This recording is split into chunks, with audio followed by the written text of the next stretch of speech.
the reason that often we in this field get this question about kind of how we measure growth is because we have to pay for this type of work, whether it's a public-private partnership or other source of funding. So can we talk a little bit about how you finance your work, how that shapes the approach that you end up taking, for better or worse? So if anyone wants to jump in, how do you pay?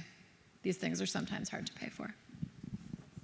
They are. I call it alchemy in the work that I do, an alchemist.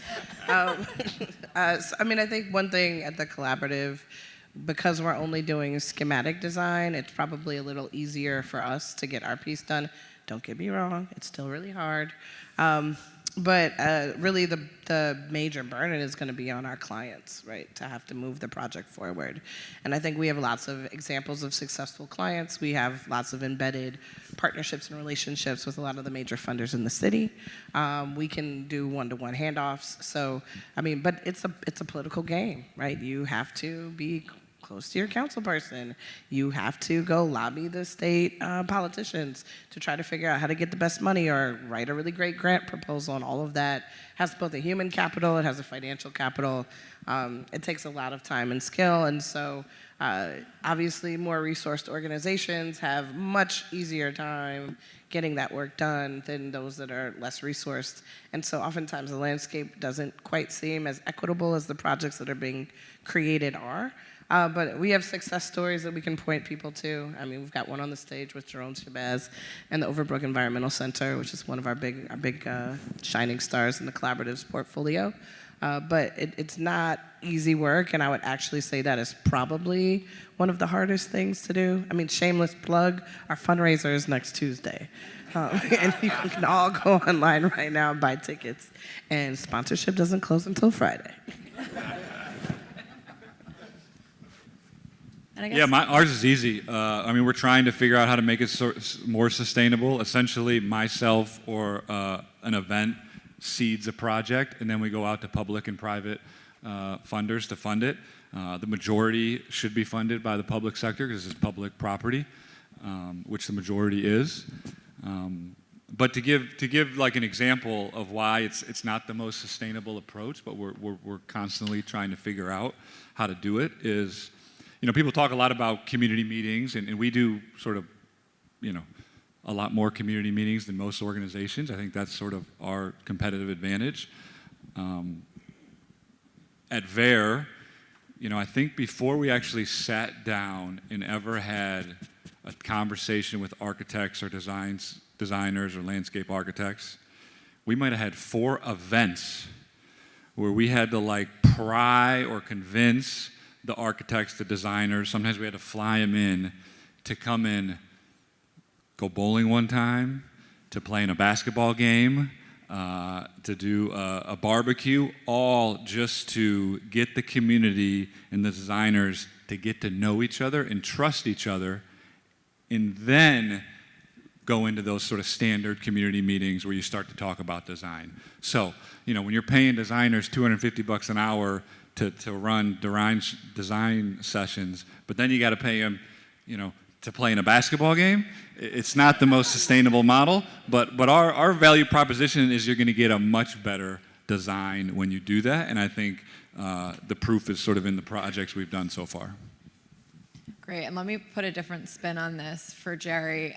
You could welcome to talk about your projects and Drexel Square going first, but how do more private developers that are financing their work in a different mechanism than the other folks here? How do we set up an ecosystem so more private developers are leading with placemaking and civic space?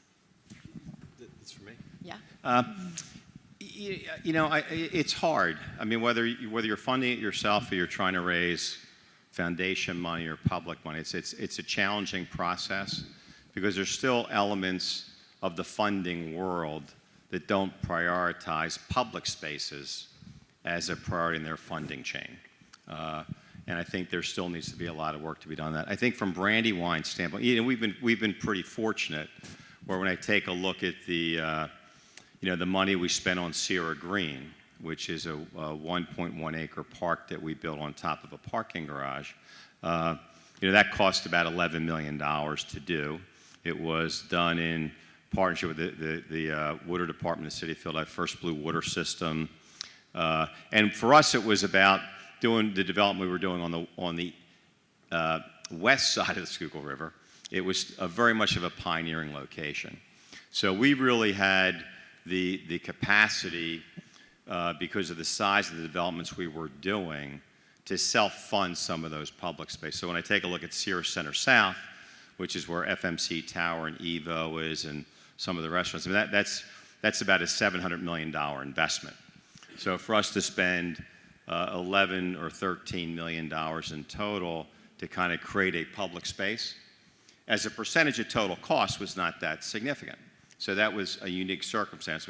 Same thing at Schuylkill Yards. And, the first thing we did at Schuylkill Yards was build Drexel Square, which is actually a roof over active classrooms and other uses. But that was about $14 million. And what we wanted to try and do there, again, was create a sense of neighborhood, but also create a harbinger of what was yet to come.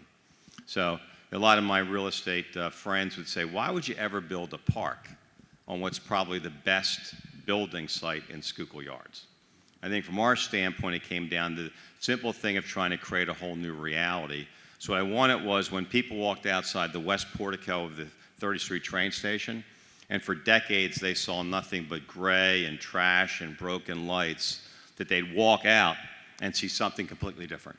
And we went to the design detail of putting in 23 dawn redwood trees that were between 25 and 40 feet in height.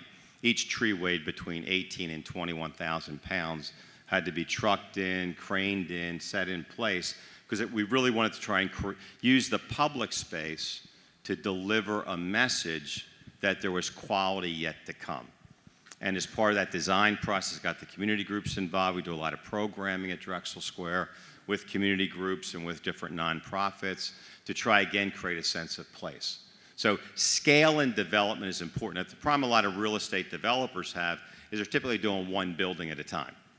And the numbers, as any developer knows, are always tight. There's never enough margin. So if you're doing one building, it's very hard to allocate a significant amount of money to kind of outside the envelope of the building. If you have scale like we're doing at Schuylkill Yards or an even larger development down in Austin, Texas, where we have 60 acres, of which 12 acres will be devoted to public parks. And we run all of our parks as public parks that are open to anybody, whether you're a Brandywine tenant, a friend of Brandywine, whatever it might be, because we want it to be as inclusive as possible.